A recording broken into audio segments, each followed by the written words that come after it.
Hello everybody. Today is Tuesday and I'm going to do a two for Tuesday. And what I want to do is I want to compare these two knives, and if anybody knows the history behind this one, and I'll get to it later, let me know. I can't find any books on it. I can just go by what I know and what my relatives used to carry and why. Uh, Two for Tuesday is an open tag by Tom over at Knife Delights. So if you're not following him, well, if you're following me, you're already following him. I can almost guarantee it. But he's got some good content for those that are new. What I want to talk about is the Stockman pattern. And before I do, people in the country, people that were manual labor, carried Stockmans. It's an all-around great knife. I like Stockmans. People that worked in an office. I had an uncle that worked, had a restaurant. The only knife he carried in his pocket was one of these. Now, he loved knives. He had buoys all over the walls of his restaurant. But this is what he carried. And he liked it because the pin blade was what he used the most. It's right there in the front.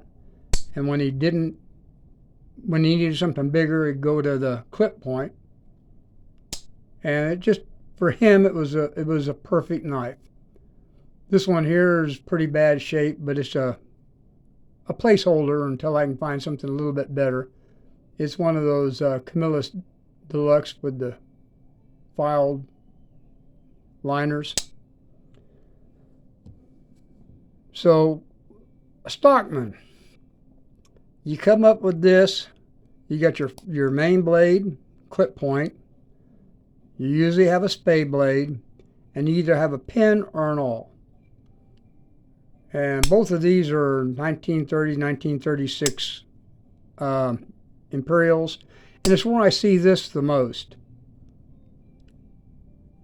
Now, everybody knows that the Stockman is set up this way, that the Whittler has a center clip point and then two small blades on this end. Imperial put out a lot of these knives, and it looks like just a standard jackknife, two-bladed jackknife.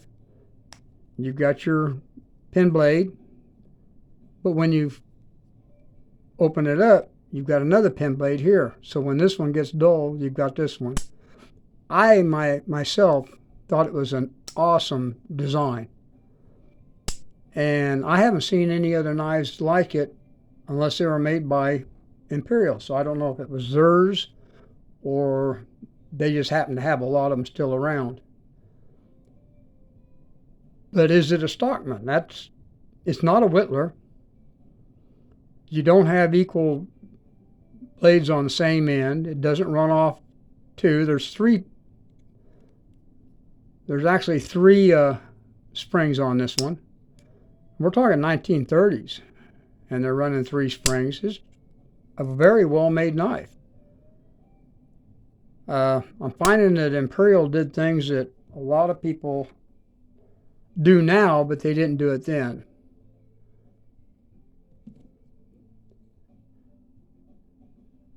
Now this one, you raised up that side, you got this side. It's a two-bladed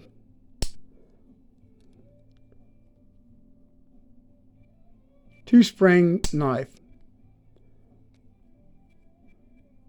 But this one is a three-spring. It's almost like it's a deluxe knife. That's the best way I could put it.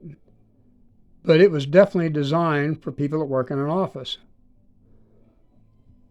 If you know anything about why Imperial never continue to put these out, or know anything about the history of it, let me know. I just very interested in the idea that Imperial put out a knife that is different than most other knives. I mean, it's a very unusual pattern, and I've only seen it in an Imperial. I'm sure that other companies have done it, but I've only seen it like I said, in an Imperial. It's, like I said, going to be a short one, and it's just comparing the two. I am fascinated by this knife. I hope you guys enjoyed seeing it, and you guys have a nice day, and God bless you.